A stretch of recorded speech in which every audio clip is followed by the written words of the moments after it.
Hello friends, இன்றைக்கி நம்மளோட favourite சிறுகடி காசையில் நல்லா நடந்துச்சுன்னு ஷார்ட்டாக ஒரு ரிவ்யூ பார்க்கலாம். விஜயா இப்போயும் மீனாவை தான் திட்டுறாங்க. ஒன்றால் தான் எனக்கு இந்த மாதிரி ஆச்சு, நான் சம்பாதிக்கக்கூடாதுன்னு சொல்லிட்டு தான் இந்த மாதிரிலாம் பண்ணிட்டேன் அப்படின்னு சொல்லிட்டு முத்து இருந்துட்டு இவங்க பாவம் சொல்லிட்டு இவங்க கூட கிளாஸ்க்கு போய் நம்ம சேர்ந்தோம் பார்த்தியா, நமக்கு எல்லாம் வேணும் அப்படின்னு சொல்லிட்டு அவர் ஒரு பக்கம் சொல்கிறாரு. கிச்சனில் மீனா வேலை செஞ்சிட்ருக்காங்க. எனக்கு ஒரு டீ வேணும் அப்படின்னு சொல்கிறாரு முத்து. என்னதான் இருந்தாலும் நீ அப்படி ஆடி இருக்கக்கூடாது, அதனால தான் அம்மா கழுத்து சுளுக்கு பிடிச்சிக்கிச்சு அப்படின்னு சொல்கிறாரு.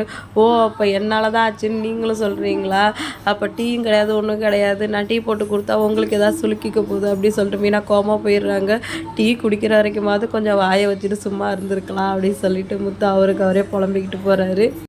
நம்மளை சேர்ந்துட்டு இன்றைக்கி மீனாவும் கூட படுத்துக்குப்பா, நான் முத்து கூட படுத்துக்கிறேன் அப்படின்னு சொல்லிடுறாரு. இவ கூட வா அப்படின்னு சொல்லிட்டு விஜய் கேட்குறாங்க. ஆமாம், நான் தூங்கிடுவேன், மீனா அண்ணாவை முடிச்சுட்டு பார்த்துக்குப்பா அப்படின்னு சொல்லிட்டு அவர் போயிடுறாரு. மீனா பக்கத்தில் பாய் போட்டு படுக்க வராங்க. இங்கே எங்கே போடுற விட்டா பக்கத்துலேயே படுத்துப்போ போலவே, அந்த பக்கம் பாய் போட்டு படுத்துக்கோ, எனக்கு சுடு தண்ணி எடுத்துகிட்டு வா, ரோகிணியை வர சொல்லு அப்படின்னு சொல்லிட்டு சொல்கிறாங்க. மனோஜ் ரோஹினி ஹாலில் பேசிகிட்டு இருக்காங்க. நீ ஏன் அம்மாவுக்கு டான்ஸ் கிளாஸ் ஸ்டார்ட் பண்ணலான்னு ஐடியா கொடுத்தா அப்படின்னு சொல்லிட்டு மனோஜ் கேட்குறாரு. எனக்கு என்ன தெரியும், அந்த ஒன்றும் பியூட்டி பார்லர் வரேன்னு சொல்கிறாங்க, அப்படி இல்லைனா உன் கடையில் உட்காந்துக்கிறேன்னு சொல்கிறாங்க அப்படின்னு சொல்லிட்டு ரோஹினி சொல்கிறாங்க. அங்கே அவங்க என்ன பண்ண போகிறாங்க, பிஸ்னஸ் பற்றி அவங்களுக்கு என்ன தெரியும் அப்படின்னு சொல்லிட்டு மனோஜ் சொல்கிறார். பாரு, இப்போ நீ டென்ஷன் ஆகிற, அதனால தான் நான் அவங்களுக்கு அப்படி ஒரு ஐடியா கொடுத்தேன். முத்தும் மீனாவும் இப்படி பண்ணுவாங்கன்னு எனக்கு எப்படி தெரியும், அவங்களால தான் இந்த மாதிரி ஆயிடுச்சு, நீ என்னால் தான் ஆயிடுச்சுன்னு சொல்கிறேன் அப்படின்னு சொல்லிட்டு மனோஜ் கிட்ட ரோஹினி சண்டை போடுறாங்க.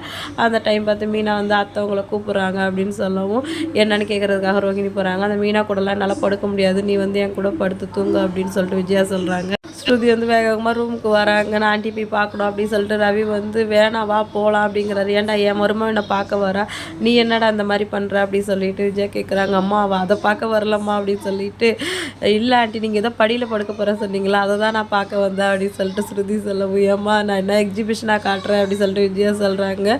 ரோகிணி பொறுமையாக அவங்கள படுக்க வைக்கிற வரைக்கும் குளிஞ்சு பார்த்துட்டு ரைட்டில் லெஃப்டில் அப்படி சொல்லிட்டு சொல்கிறாங்க.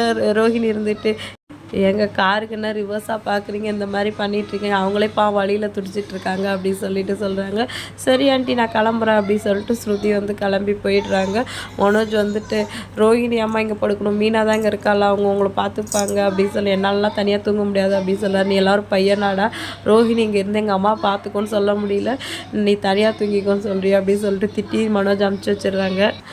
ஷாப்பில் ரோஹிணி மனோஜ் பேசிகிட்டு இருக்காங்க. சாரி ரோஹிணி, நேற்று நான் அந்த மாதிரி பேசியிருக்கக்கூடாது அப்படின்னு சொல்லிட்டு மனோஜ் சொல்கிறாரு.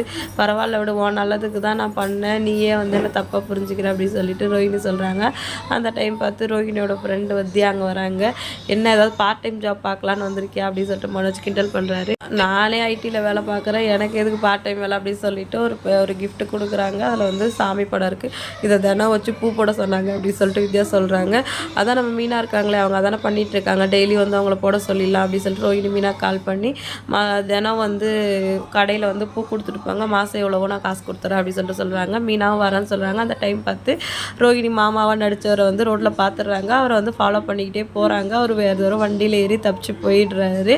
இப்போ முத்துவோட ஃப்ரெண்டு ஃப்ரிட்ஜ் வாங்கணும் அப்படின்னு சொல்கிறாரு. அண்ணன் கடையில் இன்ஸ்டால்மெண்ட்டில் வாங்கலாம் வாடான்னு சொல்லிட்டு முத்துவும் கடைக்கு வராரு. ஆக்சுவலி ரோஹிணி மாமாவும் கடையில் ஒளிஞ்சிக்க போகிறாரு. கண்டிப்பாக இவங்க கண்ணில் பட போகிறது இல்லை.